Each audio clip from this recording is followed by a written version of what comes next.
שלום וברכה מוריי ורבותיי, יום חמישי, היום של שלום הבית שלנו, והנה שאלה שלכם. מה עושים עם אותן נשים שתלויות, אבל ממש תלויות בבעלים שלהם?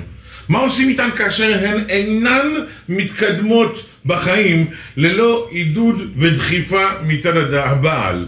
והשאלה האחרונה, איך מוציאים אותן מזה? אז שימו לב טוב מוריי ורבותיי, השאלה נשאלה במקום הכי לא נכון שיכולה להיות. אנחנו נמצאים היום במקום שבו אנחנו מנסים לחבר את הבעל לאישה ואת האישה לבעל. שאנחנו מנסים לומר לבעל שמצב רוחה של רעייתך אמור להשפיע על חייך האישיים, בדיוק כמו שמצב רוחך אמור להשפיע עליה.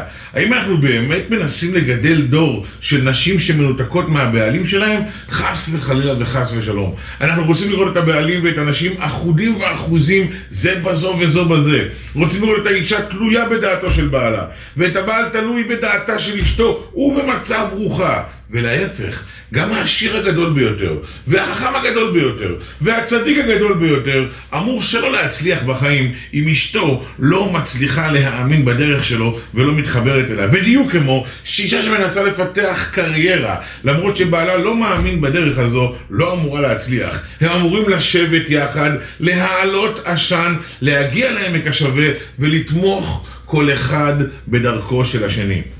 אם השאלה היא מה עושים במצב שהבעל לא יודע לפרגן ולא יודע לדחוף את אשתו, שם התשובה היא לא צריכים להעצים את האישה, אלא לגשת לבעל וללמד אותו איך מתחברים לאישה ויחד דוחפים אותה אל היעד הבא.